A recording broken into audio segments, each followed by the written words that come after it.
El frente de batalla. Seguimos analizando cuáles son las consecuencias de las últimas horas y cómo está siendo ese ataque ruso y la defensa ucraniana. Vamos a analizarlo con la ayuda de un experto en defensa, con Carlos Martí Semper, que es profesor del Máster de Geoestrategia de la Universidad de Distancia de Madrid. Carlos, muy buenas tardes. Hola, buenas tardes, Marta. Bueno, veíamos cómo Rusia confirmaba que tomaba el control de la mayor central nuclear de Europa. Esa amenaza nuclear vuelve a, pues a hacer temblar a los mercados. Estamos pendientes de qué consecuencias podría tener esto. ¿Qué perspectiva crees que ofrece ese control de la central nuclear de Zaporilla? ¿Cómo de miedo tiene que haber? ¿Qué consecuencias podría haber? Hombre, yo lo que veo es que, primero parece ser que las noticias indican que, aunque ha habido algunos bombardeos y por momentos se temió que hubieran dañado los reactores, lo cual hubiera sido gravísimo, hubiera sido un segundo Chernóbil, no parece que ha sido el caso. Sí que es cierto que Rusia ha tomado la central, la tiene controlada, no deja salir a los trabajadores ni entrar, parece que está como un poco bloqueada. Pero lo que pasa es que tampoco tenemos mucha información de inteligencia. El problema sería que se apagara esa central nuclear y entonces, porque eso podría suponer pérdida de energía para mucha población ucrania y sería de Ucrania y que podría causarles todavía más penalidades de las que ya están sufriendo en esta guerra. De momento yo creo que es difícil hacer una valoración a tan corto plazo. Veremos a ver en los próximos días qué es lo que va ocurriendo y vamos viendo cómo se va desarrollando todo. Bueno, mientras tenemos esa preocupación por la seguridad de los reactores nucleares en Ucrania, sobre vigilando, ¿no?, qué podría implicar esto, seguimos también pendientes de cuál está siendo la estrategia militar de Putin, de Rusia, para intentar hacerse con el control de Ucrania. Estamos pendientes sobre todo de la parte sur, de esa llegada a Odessa, de esa posibilidad de cerrar a Ucrania el acceso al mar. ¿Qué está pretendiendo Putin? ¿Cuál es la estrategia en el Mar Negro?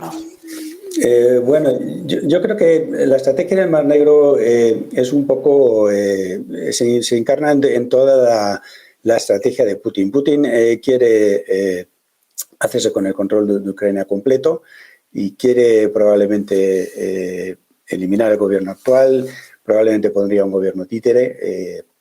El gobierno actual tendría que marcharse al exilio y está intentando hacerse con todo el territorio. Empezó por las regiones de Lugansk y Donetsk, están en el este de Ucrania. Ha intentado enlazar con la zona de Crimea y ahora está intentando cerrar ya el paso al Mar Negro a través de Odessa y cerrando esa parte. Por otra parte, sigue presionando desde el norte a las ciudades, a Kharkov, a Kiev, en un intento de tomar también el control de la capital. Digamos que esto es una estrategia general de hacerse con la nación. Lo que sí que está ocurriendo es que, y parece, en los primeros días no quedaba muy claro, pero parece ser que no está siendo todo tan fácil como esperaba Putin. Estamos viendo que a una semana de la invasión hay amplias zonas de Ucrania que están todavía sin atacar, no son territorio ruso. El asedio de Kiev está siendo muy complicado. Probablemente hay mucha más resistencia de la inicialmente prevista.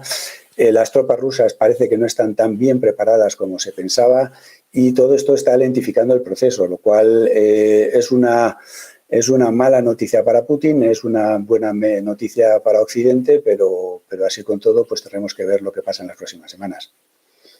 Carlos, ¿cuáles están siendo las claves de esa resistencia de Ucrania? ¿Cómo está siendo esa defensa? Porque, como decías, hasta el propio Putin se imaginaba que esto iba a ser una guerra relámpago y que iba a entrar rápidamente hasta la cocina, en lenguaje coloquial.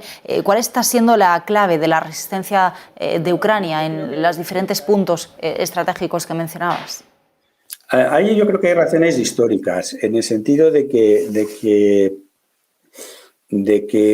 a lo largo de estos años, en los últimos, yo no sé si podemos hablar 20 o 30 años, en Ucrania se han desarrollado un sentimiento nacionalista muy grande.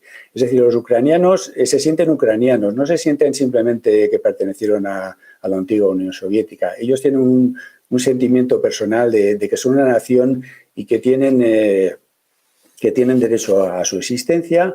Son una república más que está en Naciones Unidas, y ese nacionalismo no es como en otras ocasiones, por ejemplo en Afganistán, que parece que había un gobierno títere que al final, en cuanto a los talibanes presionaron un poco, se derrumbó todo. Yo creo que aquí es justo lo contrario. Yo creo que hay un fuerte nacionalismo de los ucranianos. Hay un ejército que desde el 2014, desde la revolución de Maidán, se ha ido preparando.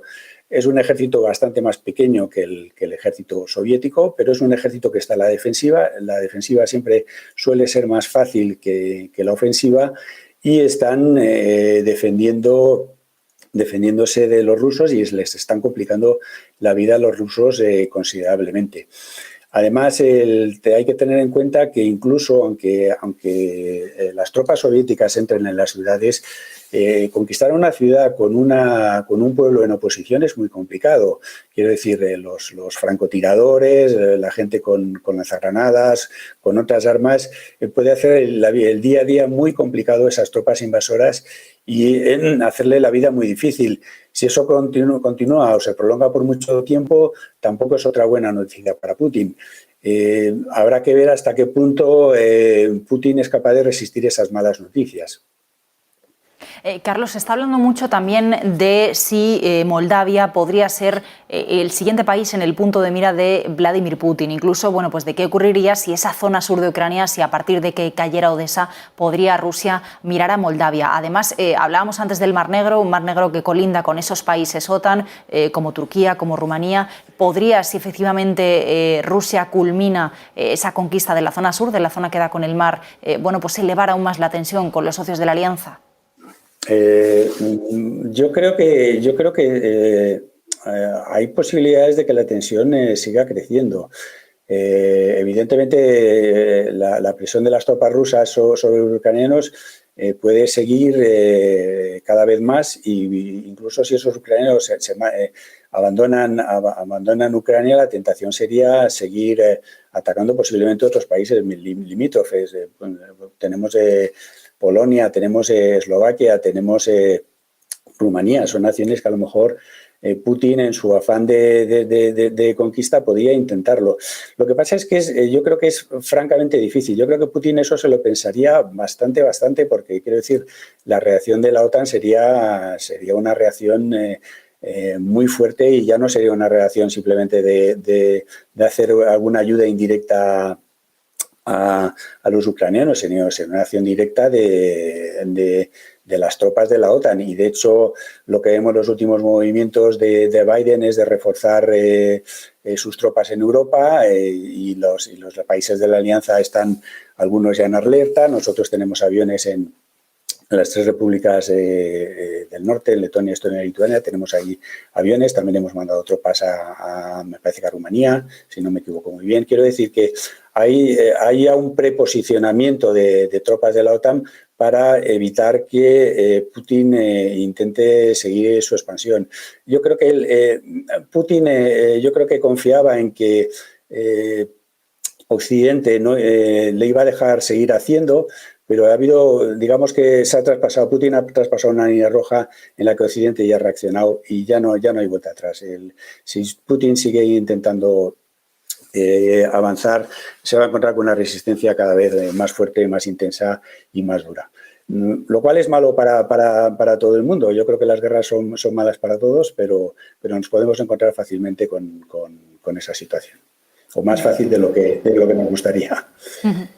Carlos, también estamos debatiendo, al menos en un país como España, hay ciertos mensajes sobre el envío o no de armas. Hoy ha salido ya ese primer avión con destino, esa ayuda ucraniana que finalmente ha facilitado el gobierno. ¿Cómo estás viendo la respuesta de países como España con este envío de armas, con estas sanciones, pero sobre todo, bueno, pues ante ese debate que está habiendo en España también?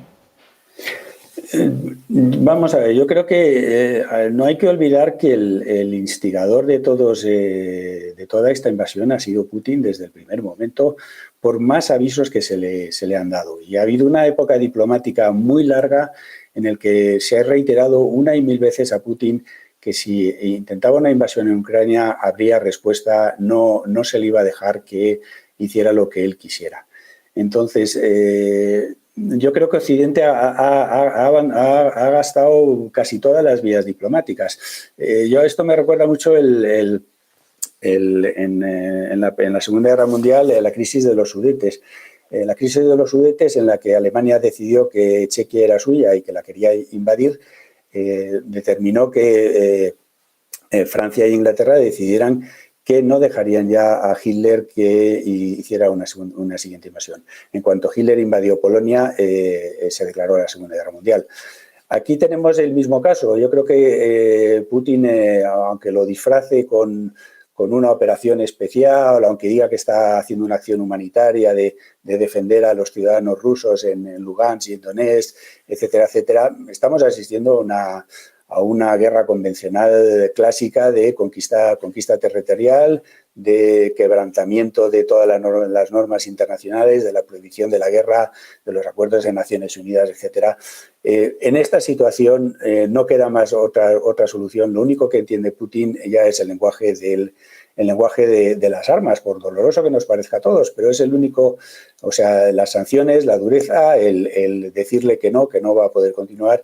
Entonces, en ese sentido, el que las ayudas, empezando por Alemania, pasando por España, incluso la propia Unión Europea, de su propio dinero, está financiando un apoyo armamentístico, es, digamos, lo mínimo que puede hacer la Unión Europea si quiere defender la democracia liberal, si quiere defender unos valores, unos principios. No le queda más remedio. Nos duele a todos, por supuesto que nos duele, pero no nos queda otra solución, lamentablemente. Carlos, hablábamos de ese envío de armas de países como España, hablamos también, por supuesto, de esos paquetes de sanciones internacionales que se van poniendo día tras día, pero ¿qué más medidas defensivas, por ejemplo, está aplicando la Unión Europea? ¿Dónde más está poniendo el foco? Me imagino que también las propias fronteras, los propios mares que colindan con territorios europeos, también está habiendo una estrategia en caso de pues que haya que tomar decisiones más adelante.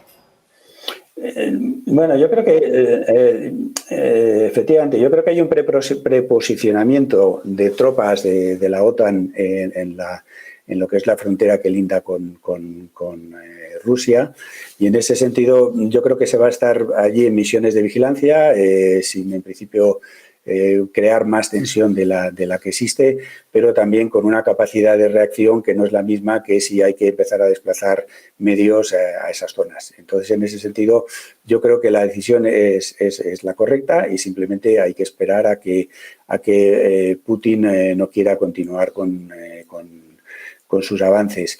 Yo creo que la Unión Europea, la decisión de aplicar sanciones es una buena idea, está en consonancia con las sanciones económicas de los Estados Unidos.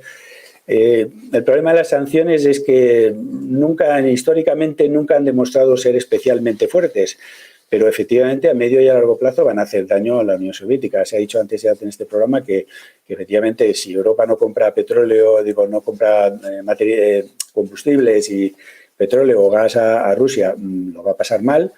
Pero también es cierto que los rusos... Rusia no es una nación con un PIB muy potente, ni tiene una capacidad productiva en el sector industrial o un sector de servicios demasiado fuerte. Rusia vive de la venta de las materias primas, es un recurso básico de esa nación. El que le recorten esa línea de negocio va a hacer un daño económico terrible al país. Lo van a sufrir sobre todo la población, que es la que está menos desasistida, pero los oligarcas que gobiernan las grandes compañías como Gazprom, etcétera, etcétera, van a notar que sus beneficios económicos o sus sueldos, sus salarios, pues de alguna manera se van a recortar. Estamos viendo que la bolsa ha caído, el rublo ha caído, están teniendo problemas económicos. Todo eso a medio plazo va a hacer un daño significativo. Pero no es una cosa a corto plazo, es más a medio plazo. Lo que hay que esperar en ese contexto es que el propio Putin o su propia organización empiece a darse cuenta de que las cosas no están yendo tan bien y se produzcan algunas disensiones que abran la puerta a un posible acuerdo, a un posible tratado de paz o a una posible cese de hostilidades, que es lo que estaríamos deseando todos. Pues Carlos Martí Semper, muchísimas gracias por acompañarnos y por acercarnos este análisis. Muy buenas tardes. De nada. Hasta luego. Adiós.